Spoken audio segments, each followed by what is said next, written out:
वैसे तो दोस्ती में ना थैंक यू की जगह होती है और ना ही सॉरी की, लेकिन कभी कभी कुछ दोस्त ऐसी गलती कर बैठते हैं जिसके लिए सॉरी भी कम पड़ जाता है। ऐसे ही मेरा एक जिगरी दोस्त था।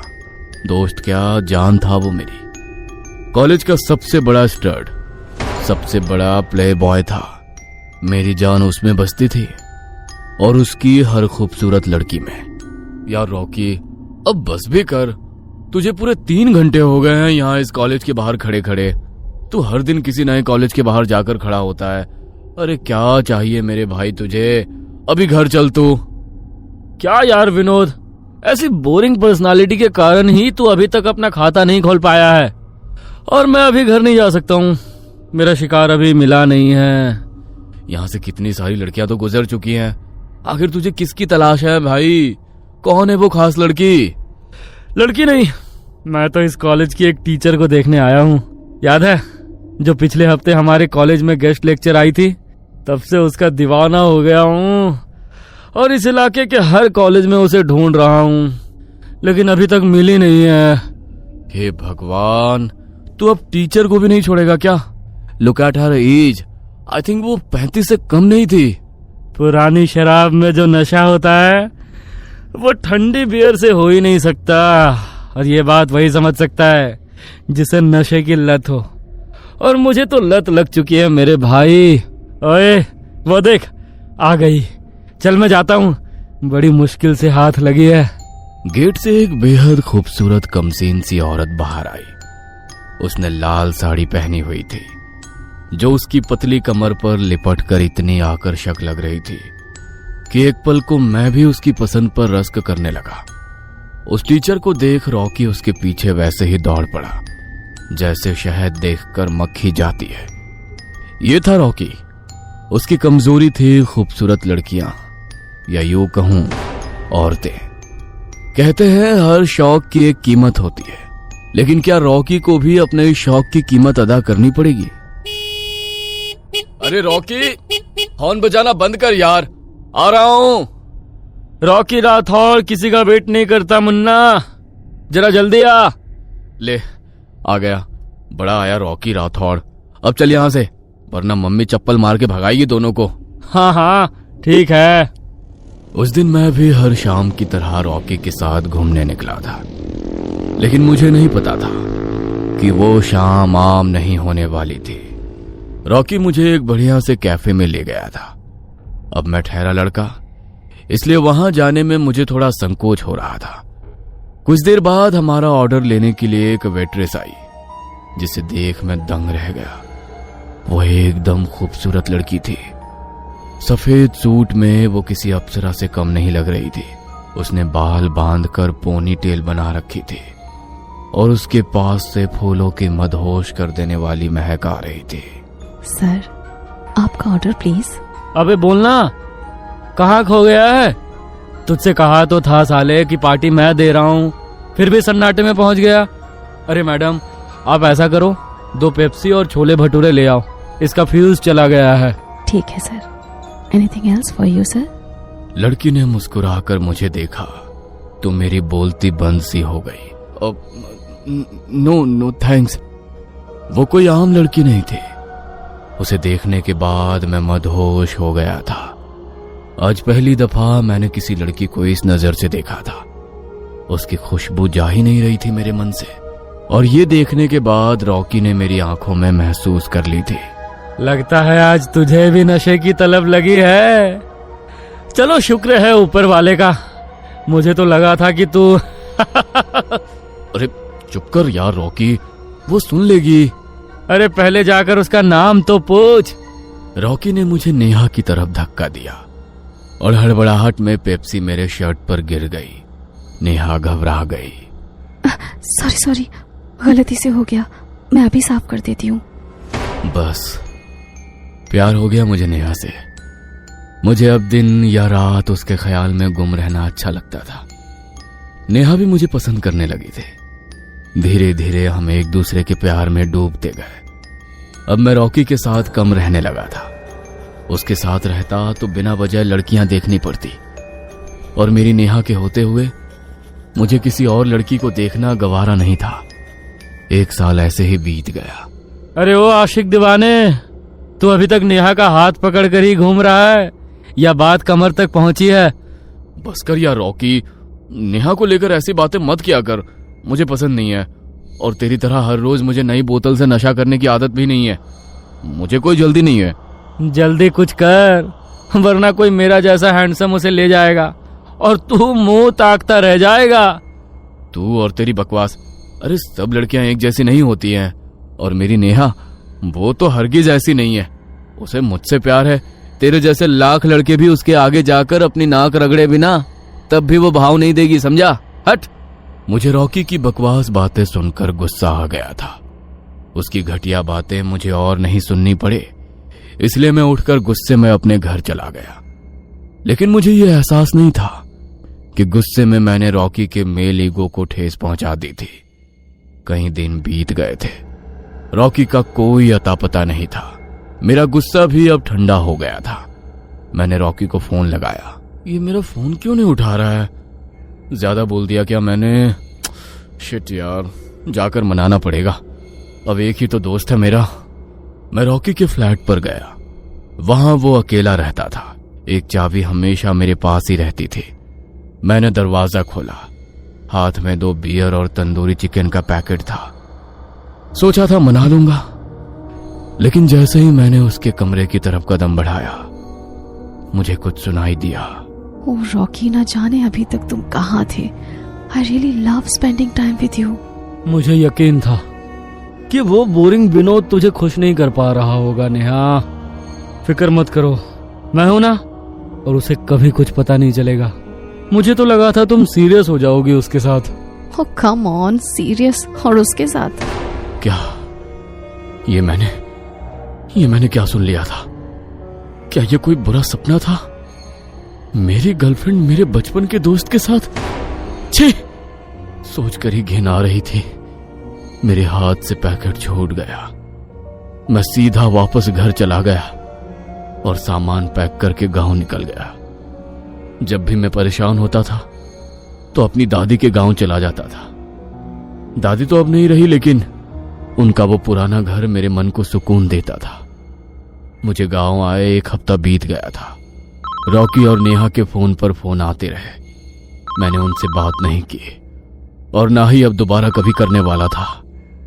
लेकिन शहर तो वापस जाना ही था, इसलिए एक सुबह मैं वापस जाने की तैयारी में लगा था। तभी पड़ोस से जोर जोर से रोने की आवाज आने लगी। मैं भागा गया। औरतों ने दरवाजे पर भीड़ लगा रखी थी।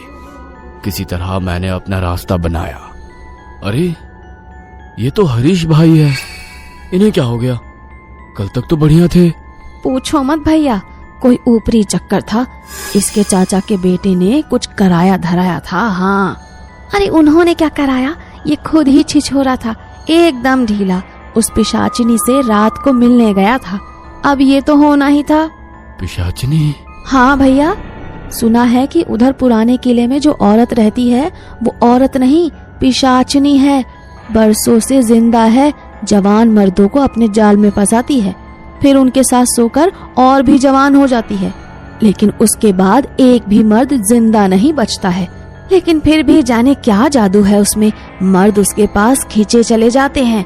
जो अपनी हवस पर काबू नहीं कर पाया तो ये हाल तो होना ही था इसका। इतनी डरावनी और मनहूस खबर सुनकर भी मेरे चेहरे पर शौक से ज्यादा खुशी थी। मेरे दिमाग में ख्यालों की रेल दौड़ गई। मैं शहर वापस गया। मुझे पता था मेरे आने की खबर सुनकर रॉकी मिलने जरूर आएगा। क्या यार विनोद, पागल है क्या साले? कहाँ चला गया था तू? कुछ नहीं, बस गांव गया था, जरूरी काम से। क्यों, तुझे मेरी कमी क्यों खलने लगी? पुरानी शराब नहीं मिल रही है या कोई नई बोतल का चस्का लग गया? अरे छोड़ वो सब, ये बात तू फोन क्यों नहीं उठा रहा था? मौका नहीं मिला। देख विनोद, मुझे पता है कि तुझे सब पता चल गया है। हो गया भाई टशन में, अब माफ कर देना। तू तो मेरा जिगरी है, और वैसे भी वो लड़की तेरे लिए ठीक नहीं थी। देख, मैं नहीं तो कोई और होता, लेकिन अंजाम तो यही होता ना। वो किसी के भी साथ चली जाती।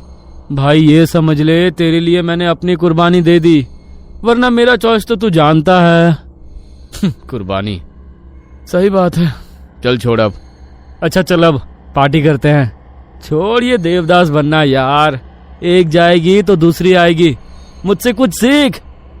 हाँ सही कह रहा है तू, लेकिन मैं अभी पार्टी नहीं कर सकता हूँ। अभी वापस गांव जाना है, कुछ काम अधूरा रह गया है, वो करके आता हूँ, फिर पार्टी करेंगे। तो मैं भी तेरे साथ चलता हूँ, साथ में काम खत्म करके आते हैं, फिर पार्टी करेंगे। मुझे पता था कि मैं क्या कर रहा था। मैं जानबूझकर रॉकी को गांव ले गया। दिन ढलने को था। मैंने पहाड़ी के पीछे रॉकी के साथ पैदल जाने का प्रोग्राम सेट किया। कई घंटे चलने के बाद सामने जो दिखा वह अविश्वसनीय था। जैसा मैंने सुना था वो जगह वैसी बिल्कुल नहीं थी। कोई पुराना अंग्रेजों के जमाने का मेंशन था। बिल्डिंग थोड़ी बेरंग थी, लेकिन बाहर गार्डन बेहद खूबसूरत फूलों से लदा था। भाई यहाँ क्यों लाया है, वो भी इस वक्त? तेरा कौन रहता है यहाँ? भाई भूत बंगला तो नहीं है ना? मुझे चुड़ैल नहीं चलती है। तुझे पार्टी करनी थी ना रॉकी, इसलिए आया हूँ। ट्रैकिंग करने के बाद यहाँ पार्टी का मजा कुछ और है। ये सुनसान वीरान जगह है, यहाँ कोई हमें डिस्टर्ब नहीं करेगा। चल पैक बना। अरे वाह मेरे भाई, तू तो दिल टूटने के बाद एकदम गबरू हो गया है। मुझे पता होता तो मैं पहले ही तेरी बंदी के साथ चल देर आए दुरुस्त आए। रॉकी की बात सुनकर मेरा खून खौल गया। हमने पैग लेने शुरू किए। तभी अचानक से किसी औरत की पायल की आवाज सुनाई दी और इत्र की एक नशीली सी खुशबू हवाओं में फैल गई। मैं गंभीर हो गया। ये क्या? तूने तो कहा था ये जगह सुनसान है। भाई क्या बात है, क्या क्या जुगाड़ कर रखा है तूने। शहर की अंग्रेजी बहुत चखली, आज गांव की देसी। तूने आज तक अपनी तरफ से कितनी पार्टियां दी है मुझे? पहली बार मैं तुझे पार्टी दे रहा था, तो भाई की पसंद का ख्याल रखना तो बनता है ना। वैसे ये हवेली एक औरत की है जो यहाँ अकेली रहती है। सुना है अक्सर अकेले मर्दों को यहाँ रात को पनाह मिलती है। मैंने सोचा अगर तू भी ट्राई करना चाहे। वैसे भी तेरे जैसा शिकारी कभी शिकार से चूक नहीं सकता। अरे सही है यार, लगता है आज पार्टी में मजा आएगा। लकी होने वाला हूं मैं। रॉकी ने एक के बाद एक कई पैक चढ़ाए और नशे में झूमता हुआ एक बोतल हाथ में उठाए बंगले के अंदर चला गया। मैंने रॉकी का पीछा किया और एक खिड़की की ओट से छिपकर खड़ा हो गया। अंदर हॉल में सीढ़ियां उतरते हुए एक करीब 30 साल की औरत नजर आई। वो काले रंग की झीनी साड़ी में लिपटी हुई थी, जिसमें से उसका सफेद बदन झलक रहा था। उसका रूप इतना सुहाना था कि कोई भी मर्द पल भर में फिदा हो जाए। उसके लंबे खुले बाल हवा में लहरा रहे थे। उसके सुर्ख लाल होठ और बड़ी बड़ी काजल लगी आंखें मदहोश करने के लिए काफी थी। उसकी पायल की छन छन पूरे किले में गूंज रही थी। ओहो, इतनी रात को यहाँ अकेली? डर नहीं लगता क्या? दरवाजा भी खुला रखा हुआ है। डर मुझे नहीं लगता, हाँ लेकिन लोग मुझसे डरते हैं। सोच लो, दरवाजा अभी खुला है, लेकिन एक बार मुझे तुम अच्छे लगे तो बंद भी हो सकता है। अभी जाना है तो जा सकते हो, उसके बाद मैं नहीं जानती कि क्या होगा तुम्हारे साथ। आखिरी शब्द कहते हुए वो औरत रॉकी के बेहद नजदीक आ गई थी। रॉकी तो मानो उसे देखकर बेकाबू हो गया था। उसकी आवाज सुनकर मेरी रीढ़ में ठंडक उतर गई, लेकिन रॉकी पर शराब का असर इतना था कि उसे कुछ समझ ही नहीं आ रहा था। इतनी खूबसूरत औरत से कोई डरता है क्या? आओ ना, हमारे साथ बैठो, कुछ जाम हो जाए। बाहर अंधेरा बहुत है। आपकी इनायत होगी तो रात को यहीं बसेरा कर लूंगा। क्यों नहीं, लेकिन ये वाली शराब नहीं, मैं लाती हूँ ना। आज मेरे साथ मेरी पसंद का नशा। वो औरत अंदर गई और एक बोतल लेकर धीरे धीरे आगे रॉकी की तरफ बढ़ी और मेरी सांसें अटक गई। ये वही थी, काम पिशाचनी, जिसके बारे में गांव की औरतों ने बताया था। उसने रॉकी के बहुत करीब जाकर उसके गाल को उंगलियों से छुआ। रॉकी के चेहरे पर अजीब सा नशा छा गया। बिन पिए झूमने लगे। अभी तो बहुत कुछ बाकी है। मैंने कब रोका है, शुरू करते हैं ना। औरत ने अपने हाथ से एक जाम रॉकी को पिलाया और उसे अपनी नशीली नजर से देखने लगी। तुम बहुत थके हुए लगते हो, आओ मेरे साथ, अब थोड़ा आराम कर लो। औरत आगे चलने लगी और उसके पीछे उसके सम्मोहन में फंसा रॉकी खींचता हुआ सीढ़ियां चढ़ने लगा। मैं जानता था कि वो अब कभी नहीं आएगा, लेकिन मेरे दिल में जरा भी रहम नहीं था। रॉकी मेरी आंखों के सामने उस औरत के पीछे कीले के अंधेरे गलियारे में गायब हो गया। कुछ देर मुझे अपने दिल की धड़कनें साफ सुनाई दे रही थी और फिर अचानक एक दिल दहला देने वाली चीख। मेरे हाथ कांपने लगे। मैं भागकर अंदर गया और जो मैंने देखा उसे देखकर मेरी आत्मा तक कांप उठी। रॉकी जमीन पर पड़ा था। उसका शरीर बिल्कुल सूख चुका था, जैसे किसी ने उसका सारा खून और ताकत चूस ली हो। उसकी आंखें खुली हुई थी और उनमें आखिरी पल का खौफ जम गया था। वो औरत उसके पैर के अंगूठे से बचा खून चूस रही थी, लेकिन अब वो खूबसूरत नहीं लग रही थी। उसका चेहरा सड़ चुका था, दांत नुकीले और होठों से खून टपक रहा था। उसने धीरे धीरे मेरी तरफ देखा और मुस्कुराई। एक और जवान मर्द। उस पल मुझे समझ आ गया कि रॉकी के बाद अब मेरी बारी थी। बिना वक्त जाया किए मैं भागने के लिए मुड़ा, लेकिन पायल की आवाज मेरे बिल्कुल पीछे थी। छन छन छन। अचानक किसी ने मेरी कलाई पकड़ी। वो पकड़ इतनी ठंडी थी जैसे बर्फ। यहाँ जो आता है वो वापस नहीं जाता। ना जाने कहां से हिम्मत आई। मैंने पूरी ताकत से उसे धक्का दिया और भागता चला गया। पीछे मुड़कर देखने की हिम्मत नहीं हुई, लेकिन इससे पहले कि मैं उस हवेली का आखिरी दरवाजा पार करता, मुझे अपने सामने वही खौफनाक चेहरा नजर आया। अगले पल उसने अपना रूप बदला और वो पहले से अधिक सुंदर और कामुक नजर आने लगी। शराब मैंने भी पी रखी थी, लेकिन फिर भी उसके मादक रूप पर मेरी नीयत नहीं फिसली। उसने मेरे आगे चुटकी बजाई और जैसे मेरा नशा 100 गुना बढ़ गया। मुझे अगले पल एहसास हुआ मानो दुनिया में सिर्फ वो और मैं ही है। चारों ओर से फूलों की मनभावन महक आ रही थी और उसका रूप सौंदर्य मुझे अपनी ओर खींच रहा था। उसने आकर मेरी कमर में हाथ डाल दिया और मुझे लेकर हवेली में जाने लगी।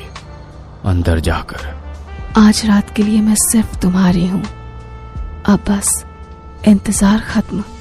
उसने अपने होठ मेरे चेहरे की ओर बढ़ाए, लेकिन उस मदहोशी में भी मैं किसी पराई औरत को नहीं छू सका। मैंने अपने कदम पीछे हटा लिए। वो गुस्से में बिलबिला उठी। वो चाहकर भी अपने मंसूबे पूरे नहीं कर सकती थी, क्योंकि वो अपना शिकार उन्हीं मर्दों को बनाती थी जो उसके साथ कुछ गलत करने के लिए तैयार हो जाते थे। अगली सुबह जब होश आया, मैं खड़े